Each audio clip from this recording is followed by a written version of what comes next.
Thank you very much, Irene. That's right. I'm here with Svenskeren and Doublelift after that victory, bringing you to a 2-0 weekend. So that's got to feel good. However, neither game the cleanest that it probably could have been. So I'm coming to you first, Doublelift. You guys did secure the 2-0, which puts you in a nice position at 5-3 record-wise. But how does the team feel? How do you guys feel about the victories that you're picking up and where you still need to go? I don't think anyone feels happy about the victories because it's kind of one of those things where it's expected that you win. It's all about like the manner in which you win. And like both of our games yesterday and today were really bad. I mean, not only should the games not have gone so super long, but they're just like playing the game. It's super chaotic and we don't really control the game how a better team should. So, I mean, either time we could have lost, and that's like super scary to think of, you know, getting upset, and especially in the regular split. Those are wins that you should be picking up if you want to like secure the top 2 seed, and yeah, it just feels really bad. I mean, we have a lot of work to do. Right, team's not there yet, still work to do. So Sven, if you had to pinpoint areas of weakness for the team when we talk about either miscommunication or struggles in the early or late, what do you identify as one of the big problem areas for TSM currently? Probably our mid game, because it feels like we have no. I mean, we just need to work on where we need to be on the map and how we set up the vision and how we punish the enemy for having no vision and stuff like this. So yeah, probably mostly the mid game.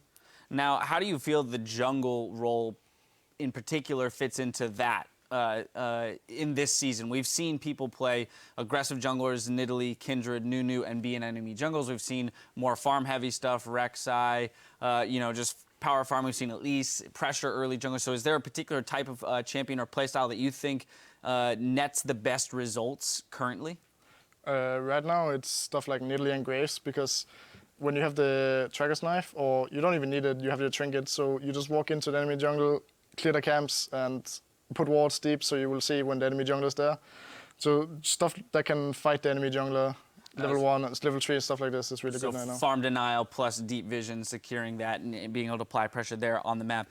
Doublelift, back over to you. I just want to get your response. There was no shortage of words thrown around. Freeze going into the matchup was looking for the 2v2, was very confident in his ability to play up against you and Yellowstar. Now, they did have a pretty successful 2v2 lane early on, that Draven picking up a couple early kills. Wanted to get your thoughts on the matchup and your response to some people saying that perhaps you're past your prime. I would say that the 13 kills you secured there, being the season high for a single player in a single game this year, speaks otherwise, but your response?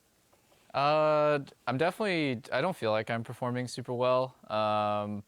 I like made a really stupid mistake and ended up dying when I shouldn't have, but that game was really weird. Well, I guess I can outline lane from like 2 different things. Well, number 1, our jungler was top where Nidalee was bottom the whole game, and we absorbed the ganks and didn't die. And number 2, there's this really weird bug in the bottom lane. I don't like bringing this up in the analysis, but like one of the reasons why we got pressured super hard early is because 2 of their minions died and none of our minions died. So when they walked in lane, they got level 2 instantly, where we just had to get zoned. So that really sucked. Hopefully that gets fixed at some point. But past that, I'm not gonna lie, I played really bad. 13 kills doesn't mean anything to me because I get hit by Orielties with flash up. It's just, I don't know why, it's super hard for me to focus right now. Usually I never get hit by Orielts with flash up, so I think I could have helped our team close out the game much sooner if I played better. Well, as many mistakes as there are also moments of brilliance. I mean, picking up that quadra kill wasn't, you know, that's a sign of success to some degree. You guys pulling the trigger when you needed to around that Baron play. Back over to you, Sven. Looking ahead for TSM, we've already talked about areas in which you guys want to improve, but I'm curious to know what the identity of this team is, even if it's even been decided yet. So has there been discussion around what is the play style of TSM? How are people going to be referring to you guys? Is it of the old, focus mid lane, get that fed and win through there? Is it, you know, objective style focus games? Is it being incredible in lane swaps? Like, where would you identify TSM's greatest strengths and what you guys are driving towards? I mean, it's kind of hard not to focus around mid or like bot because we have players like Doublelift and Bjergsen, so it's like kind of hard, yeah, not to focus them. But what we've been trying to practice on is mostly objective focus. So if there's a tower, we should go for the tower, not the kills, stuff like this. Yeah. So what would you say is the biggest challenge then within the team to achieving that identity? I know we said mid-game is something that we need to work on in terms of something that's actually within the game, but what is exactly holding you guys back from being able to establish the focus to the right people or supporting the carry for that individual game?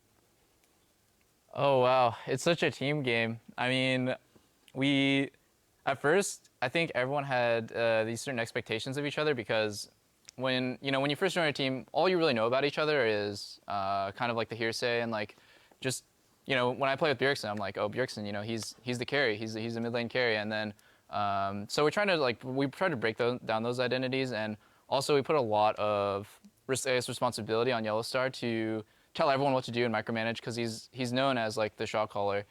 And I think because of these expectations, it's just really hard for us to function as a team because you kind of, you expect somebody else to do this thing, like, and then it's all up in the air. So I don't know, like everything's kind of, there's like so many aspects of the game that somebody needs to take control of. But for us, I guess we haven't assigned those responsibilities yet.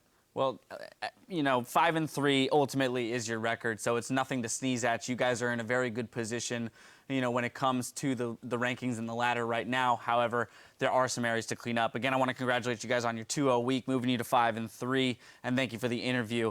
Now, we're headed into Game 4 right after the break, where Team Impulse is going to go up against Counter Logic Gaming, so don't go anywhere.